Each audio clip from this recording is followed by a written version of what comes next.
할렐루야. 하나님께는 영광, 우리들에게 은혜가 넘치는 귀한 시간이 되기를 바랍니다. 자, 남자들에게, 총각들에게 어떤 여성이랑 결혼하고 싶으냐? 그럼 보통 두 가지를 얘기해요. 예쁜 여자 아니면 착한 여자. 이거 가지고 주로 얘기를 하는데, 그럼 이제 많은 분들이 그래요. 여자 얼굴 뜯어먹고 사냐? 얼굴이 중요한 게 아니다. 뭐 이러는 분들이 많습니다. 자, 제가 오랫동안 지내오면서 오래 생각하면서 내린 결론이 있습니다. 뭐냐? 이쁜 여자랑 결혼하는 게 맞습니다. 그 말이 이상하죠? 그러면은 장가를 어떻게 가요? 다 갈 수 있어요. 어릴 때는요, 이쁘다고 생각하는 게 비슷해요. 근데 중고등학교 때까지는 비슷한데 그 다음부터는요, 제각각이에요. 제 눈의 안경이라고 그러잖아요. 제가 대학 가가지고 우리 친하게 지내던 친구들이 몇 있었는데 그 중에 한 애가요, 자기는 이쁜 여자를 평생 딱 한 명밖에 못 봤대요. 그래가지고 저희가 서울대 음대였는데 거기 이쁜 여학생들이 꽤 많아요. 근데 여기 이쁜 사람 있지 않니? 그때 한 명도 안 예쁘대. 도대체 네 눈은 얼마나 높길래 도대체 이쁘질 않다고 그냥 미스 코리아도 안 예쁘대. 그래서 야, 너 나중에 네가 지나다가 이쁜 여자 있으면 나한테 꼭 좀 얘기해줘. 내가 좀 보고 싶다. 근데 어느 날 얘가 용일아, 예쁜 여자 발견했어. 어디 쫓아가가지고 봤어요. 딱 봤는데 제가 보고 얼마나 놀랐는지 몰라요. 정말 놀라워요. 이상하게 생겼어요. 이쁜 게 아니라 이상하게 생겼어. 그래서 야, 너 진짜 저 여자가 예뻐? 그랬더니 진짜 예뻐? 그래서 야, 저럴 수도 있구나. 그러니까 이쁜 여자를 보고 아무도 안 예쁘다고 그러는 거죠. 그 이후에 제가 많은 걸 깨닫게 됐는데요, 생각보다 제 눈의 안경들이 많아요. 어떤 분은요, 나이도 드셨는데 자기 아내가 그렇게 이쁘대요. 근데 아무도 이쁘게 안 보는 분인데 이분 눈엔 이쁘대요. 그래서 제가 깨달은 게 있어요. 그냥 자기 좋은 사람이랑 결혼하는 게 맞다. 그래서 제가 저희 아이들한테 얘기해요. 네 눈에 예쁜 여자랑 결혼해도 돼. 무슨 말인지 아시죠? 세계 최고랑 결혼하는 뜻이 아니라 자기 눈에 이쁜 사람이랑 결혼해도 돼요. 하나님이 다 다르게 만드셨잖아요. 그건 별로 어려운 게 아닙니다. 근데 이게 왜 중요하냐면 간혹 가다가 그 함정에 걸려서 장가 못 가는 사람들이 꽤 많아요. 보면 남자가 키도 크고 학력도 괜찮고 집안도 괜찮고 그런데 장가를 못 가는 사람이 있어요. 근데 물어보면은 자기는 여자 얼굴 안 본대요. 외모 안 본대요. 그러니까 사람들이 소개를 해줘요. 누구 소개시켜줄까요? 못생긴 여자만 소개시켜주는 거예요. 근데 자기는 솔직히 눈이 높거든요. 그러니까 마음에 안 드는 거예요. 그래서 저도 예쁜 여자 좋은데 그냥 나는 이런 타입이 좋습니다 하는 게 차라리 장가갈 확률이 높습니다. 두 번째, 그럼 착한 여자 얻는 거 쉽냐? 사람들이 그걸 굉장히 가볍게 생각해요. 이쁜 여자는 좀 힘들어도 그래도 착한 여자는 쉽게 얻을 수 있는 줄 아는데 이쁘다고 다 착한 게 아닌 건 다 아실 테고, 그럼 안 예쁘면 다 착하죠? 네. 안 예쁘다고 다 착합니까? 아니죠.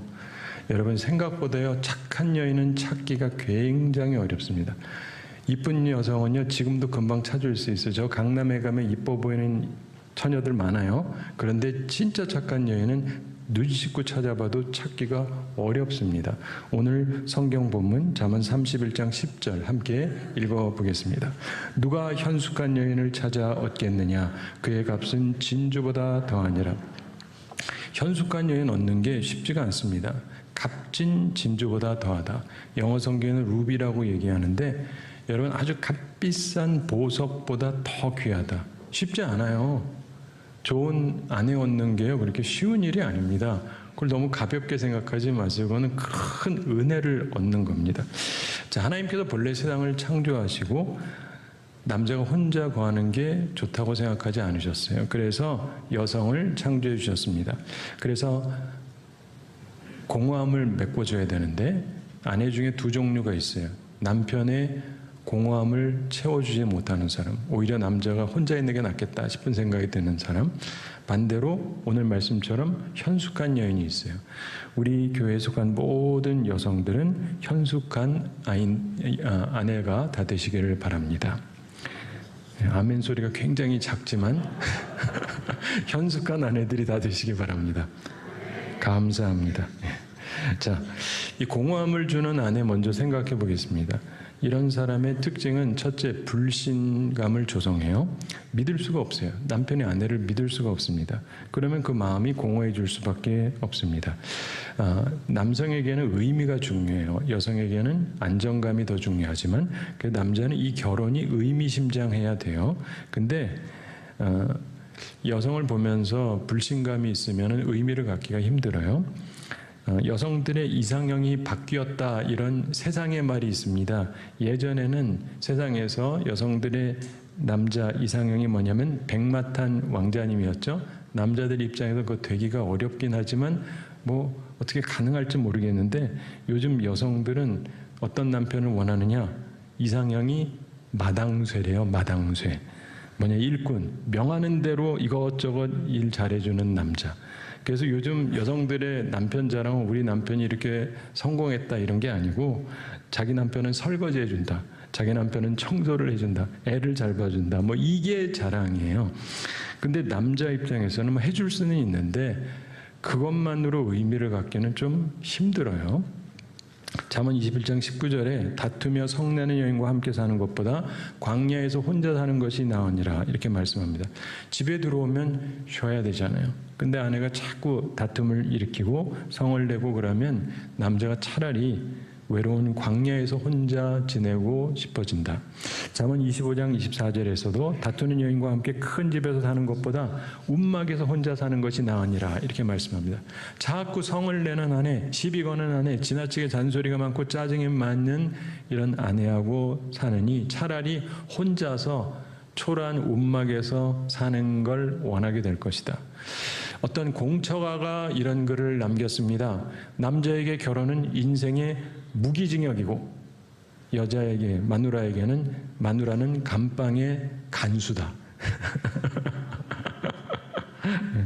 남자가 결혼한 것을 후회하게 된다, 그 남자처럼. 그래서 의미를 찾지 못한다. 그러면은 그 아내는 그 남성에게 해를 끼치는 셈이죠. 잠언 12장 4절에서 어진 여인은 그 지아비의 면류관이나 욕을 끼치는 여인은 그 지아비의 뼈가 썩음 같게 하느니라, 이렇게 말씀합니다. 어진 마음이 없는 여인은 남편 마음에 큰 실망감을 줍니다. 뼈가 썩음 같게 한다는 것이죠.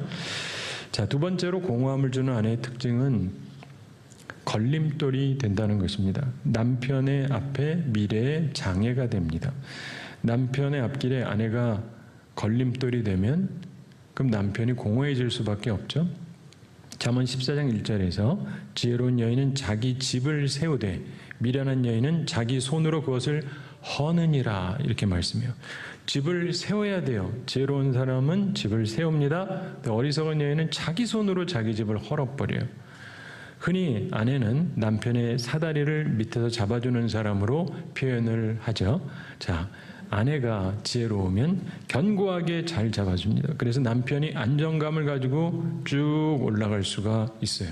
근데 어리석은 아내는 사다리 잡고는 흔들어 버려요. 그러면 잘 올라가기는커녕 떨어져서 다치기 십상입니다. 아내가 자꾸 걸림돌이 된다면 남편의 마음은 공허해지는 것입니다. 자, 세 번째로 공허함을 주는 아내의 특징은 욕심이 많은 거예요. 욕심이 많은 거. 잠언 28장 25절에 마음이 탐하는 자는 다툼을 일으키나 여호와를 의지하는 자는 풍족하게 되느니라, 이렇게 말씀합니다. 하나님을 의지하지 않고 마음속에 질투와 탐심으로 가득 차 있는 아내는 남편의 마음을 공허하게 만듭니다. 자, 여러분 중에는 이런 분이 없으시기 바라고, 혹시 그렇게 살아왔다면 이제부터는 그런 것을 버리시기 바랍니다. 공허감 주는 아내, 첫째 불신을 준다고 말씀드렸습니다. 둘째 걸림돌이 된다고 말씀드렸습니다. 셋째 탐심으로 가득 차 있다 말씀드렸습니다. 이렇게 살면은 남편에게 아내 역할을 제대로 하지를 못해요. 오히려 공허함을 줍니다. 남편의 의미를 찾고 싶은데 의미가 하나도 없어지는 거예요. 아내들은 이런 사람이 되지 마시기 바랍니다. 자, 이런 아내와 달리 성경은 현숙한 아내에 대해서 제안하고 있습니다. 모든 아내들은 현숙한 아내가 되셔서 남편의 마음을 흡족하게 해주는 그런 사람들이 되시기 바랍니다. 자, 현숙하다는 말의 뜻이 뭐냐? 히브리 원어로 하일이라고 하는 말입니다. 이것은 힘, 능력, 부, 군대 이런 뜻이에요. 그러니까 현숙한 아내는요, 힘이 되어주는 아내, 군대같이 큰 협력과 힘이 되어주는 아내를 뜻하는 말입니다.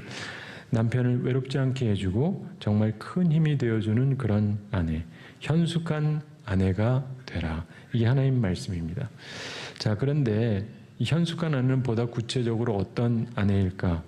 우리 본문에서 세 가지 중요한 특징을 발견할 수가 있습니다. 현숙한 여인, 현숙한 아내의 첫 특징은 믿음입니다. 믿음을 줘요. 믿을 수 있는 사람이에요. 오늘 본문 10절 11절에서 누가 현숙한 여인을 찾아 얻겠느냐? 그 값은 진주보다 더하니라. 그러면서 그런 자의 남편의 마음은 그를 믿나니 이렇게 얘기하죠. 현숙한 아내는 아내가 믿을 수 있는 아내라는 그런 확신을 줘요. 남편에게. 여러 측면에서 믿음을 주지만 특별히 세 가지 차원에서 믿음을 준다고 성경이 설명하고 있는데, 첫째로 성실하다라고 하는 믿음이에요. 오늘 읽지 않았지만 13절에서 부지런히 손으로 일하며 이런 말씀을 하죠. 그리고 15절에서 밤이 새기 전에 일어나서 그 집 사람에게 식물을 나눠주며 이렇게 말씀합니다. 성실한 여인이라는 뜻이죠. 그래서 남편이 내 아내는 성실한 여인이라고 하는 믿음, 이런 거를 주는 사람이 현숙한 여인이다. 두 번째로 믿을 수 있는 것은 뭐냐면 선을 얘기하는데, 선한 사람이라고 하는 믿음을 줘야 돼요. 선한 일만 하는 사람이다라고 하는 믿음. 요즘 뉴스들을 보다 보면 간혹 가다가 어떤 남자랑 어떤 여자랑 결혼했는데 보험금을 많이 들어놓고 남편을 그 아내가 살해 기도했다, 뭐 이런 얘기들을 자꾸 듣잖아요. 남편이 자기 아내를 보면서 혹시 그런 거 아니야? 이런 생각이 들면 안 되죠. 이 사람은 절대 나한테 이상한 짓 안 해.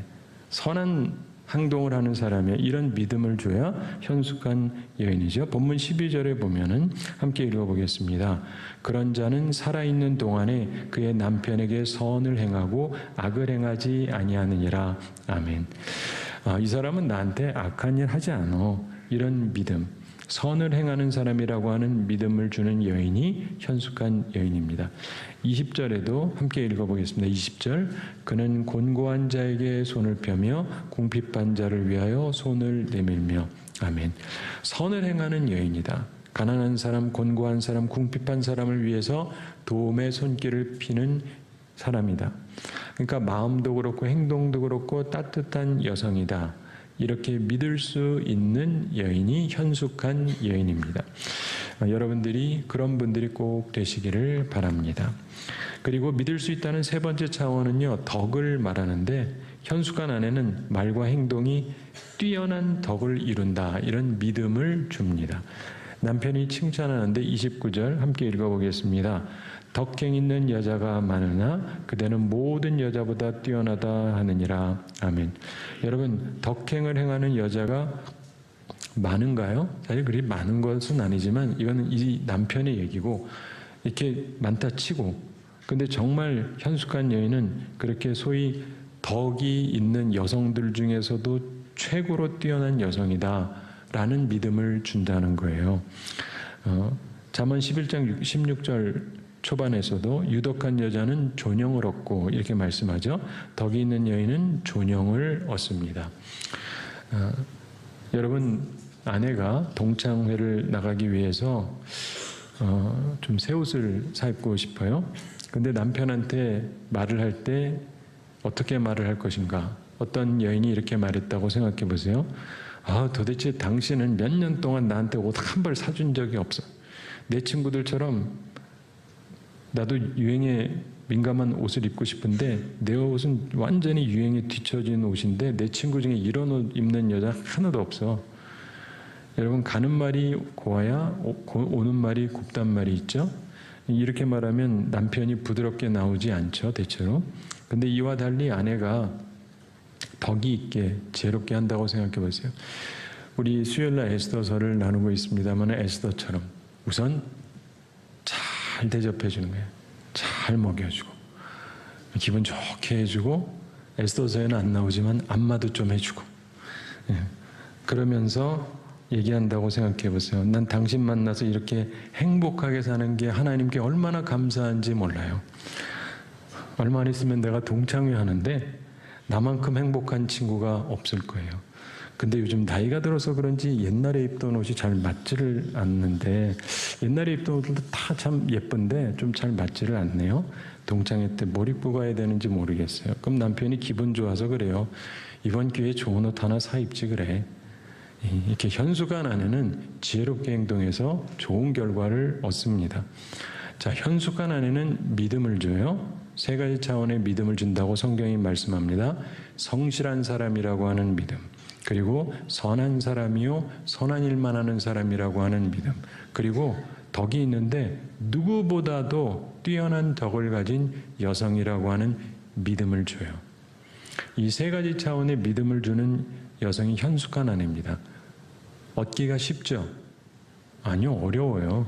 근데 이런 사람은 진짜 값진 진주, 값진 루비, 어떤 보석보다도 귀한 거예요. 그러니까 여성들이 스스로가 가장 값진 진주보다 더 귀한 존재가 되기 위해서 이런 말씀을 따라서 스스로를 갖추면서 사시게 되기 바랍니다.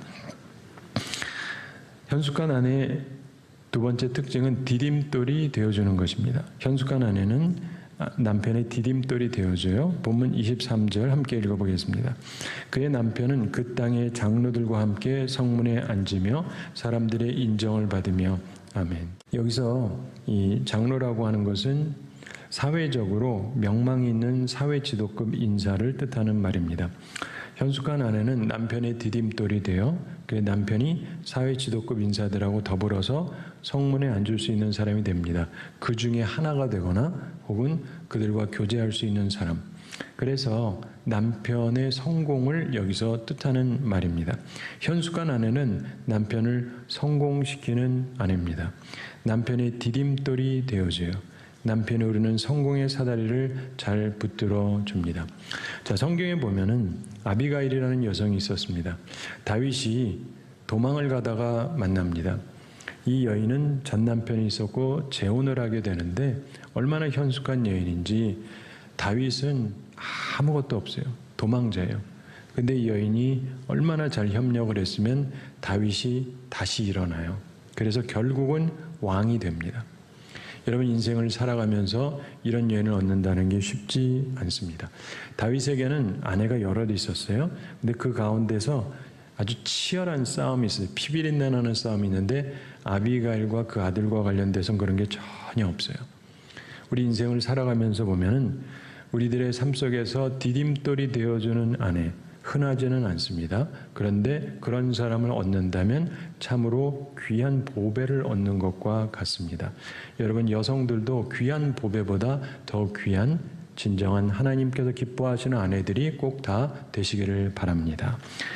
세 번째로 현숙한 아내의 특징은 칭찬을 받아요. 칭찬을 받습니다. 자화자찬 말고 진정한 칭찬을 받습니다. 이런 우스갯소리가 있죠. 어떤 아내가 남편에게 음식을 해놓고 말했습니다. 여보, 나처럼 이렇게 얼굴도 예쁜데 요리도 잘하는 사람을 사자성어로 뭐라 그러지? 금상첨화를 예측했던 거예요. 근데 남편이 말합니다. 자화자찬? 아내가 아이 그런 거 말고 다른 거 그랬더니 남편이 말합니다. 과대망상? 그때 아내가 화가 나서 그럽니다. 그랬더니 남편이 그럽니다. 금시초문? 이런 거 말고요. 현숙한 아내는 진정한 칭찬을 받습니다. 30절 함께 읽어보겠습니다. 고운 것도 거짓되고 아름다운 것도 헛되나 오직 여호와를 경외하는 여자는 칭찬을 받을 것이라. 아멘. 자, 그러면서 31절 함께 읽어보겠습니다. 그 손의 열매가 그에게로 돌아갈 것이요 그 행한 일로 말미암아 성문에서 칭찬을 받으리라. 아멘. 현숙한 아내는 칭찬을 받는데 두 가지 차원의 칭찬을 받습니다. 첫째는 하나님을 경외하는 여인으로서. 자, 30절 후반에 오직 여호와를 경외하는 여자는 칭찬을 받을 것이라 이렇게 얘기하죠. 현숙한 여인은 이쁘든 안 예쁘든 그게 초점이 아니고 사람이 나이가 들면 다 아무리 예쁘던 분도 조금씩 미모가 사라지게 됩니다. 근데 현숙한 여인은 하나님을 경외하죠. 하나님을 두려워할 줄 압니다. 그래서 칭찬을 받는다고 말씀합니다. 예전에 이런 얘기가 있었어요. 오래전에 두 여인이 바느질을 하면서 대화를 나누고 있었습니다. 한 여인이 먼저 얘기합니다. 저는 어떻게 해야 좋을지 잘 모르겠어요. 제 남편 보면 열심히 노력도 하고 근데 일이 좀 잘 안 돼요. 하는 일마다 잘 되지 않습니다. 그랬더니 다른 부인이 말을 해요. 우리 집과는 사정이 좀 다르네요. 우리 남편은 하는 일이 잘 되는 편이고 또 보람도 느끼는 것 같아요. 다 하나님의 은혜 덕분이죠. 근데 이 두 여인이 서로 자기 남편 바지를 깁고 있었습니다. 근데 이 둘에게 한 가지 차이점이 있었다 그래요. 처음 말한 부인은 의자에 앉아서 그러고 있었고 나중에 말한 부인은 무릎을 꿇고 속으로 기도하면서 바느질을 하고 있었다는 것입니다. 작아 보이지만은 큰 차이를 가져옵니다. 무슨 말인지 아시죠? 하나님을 경외하는 여인이 칭찬받는 현숙한 여인입니다. 모든 현숙한 여인은 기본적으로 기도하는 사람이죠. 그리고 현숙한 여인의 두 번째 칭찬은 행한 일입니다. 말만 그런 게 아니라 기도만 하는 게 아니고 행함 자체가 칭찬받을 일을 많이 합니다. 31절 후반에 그 행한 일로 말미암아 성문에서 칭찬을 받으리라 이렇게 얘기합니다. 현숙한 여인은 칭찬받을 일을 해요. 하나님을 참으로 경외하면 기도만 하는 게 아니라 내가 해야 될 바를 하는 거예요. 그래서 내가 진주보다 더 귀한, 루비보다 더 귀한, 어떤 보석보다 더 귀한 여성이 되어야 된다는 걸 깨닫고 그렇게 살기 시작을 해요.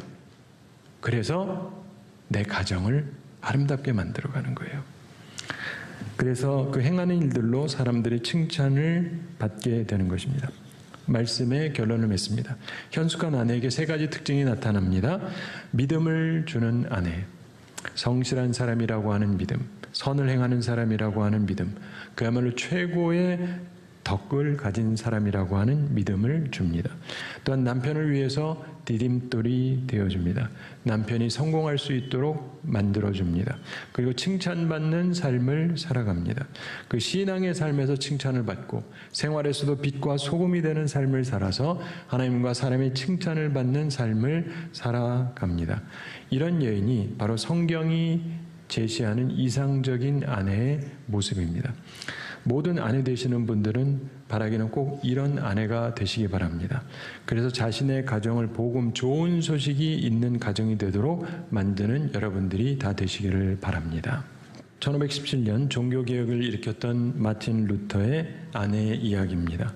마틴 루터가 시간이 지나면서 강력한 도전과 위협 앞에서 낙심을 하게 됐습니다. 과연 이 종교개혁이 성공할 수 있는가? 이런 회의가 생깁니다. 하나님의 큰 일을 감당하고 있던 이 남편을 어떻게 도울 것인가 생각하던 마틴 루터의 아내 카타리나가 지혜로운 일을 하나 계획했습니다. 사람이 죽을 때 입는 검은 상복을 입고 남편 앞에 나타났습니다. 루터가 놀라서 물었습니다. 누가 죽었어? 그랬더니 아내가 말합니다. 하나님이 돌아가셨습니다. 어처구니 없는 말을 하지 않습니까? 그래서 루터가 자기 아내를 꾸짖습니다. 무슨 소리요? 하나님이 어찌 돌아가셨단 말이요? 그러자 그 아내가 사모님이 정색으로 이렇게 말했습니다. 만약 하나님께서 돌아가지 않으셨다면 당신은 왜 이토록 시리에 빠져서 이러고 있습니까? 현숙한 여인이라는 건요, 그냥 착해 빠지기만 했다는 뜻이 아니에요. 아내의 지혜로운 대처로 루터가 제정신을 차립니다. 정신 차리고 용기 내고 종교개혁을 성공시킬 수 있었습니다. 이건 모두에게 알려진 굉장히 유명한 일화입니다. 우리 한국 교회사에도 그런 비슷한 일이 있죠. 주기철 목사님, 신사참배 끝까지 반대하시다가 감옥에 투옥됩니다. 들어갔다 나왔다 하는데 회유를 하는데 그냥 회유만 하면 편하게 목회하고 잘 사실 수 있는데 끝까지 굽히지를 않습니다. 그러다가 순교하시게 돼서 우리들이 존경하는 목사님이죠. 근데 그분이 그럴 수 있었던 이유는 그분의 아내가 달랐어요. 사모님이 달랐습니다. 그 사모님이 현숙한 아내였습니다. 사모님이 이랬다고 생각해 보세요. 당신 좀 굽히면 안 돼?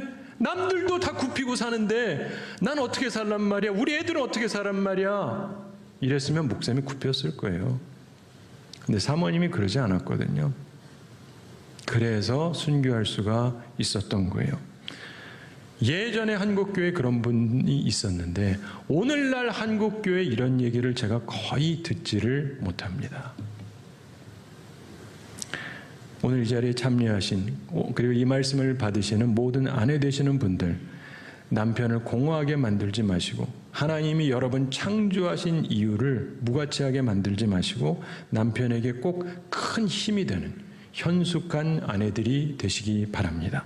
그래서 참으로 복음이 있는 가정, 좋은 소식이 넘쳐나는 가정을 이루게 되시기를 우리 주님의 이름으로 축원합니다.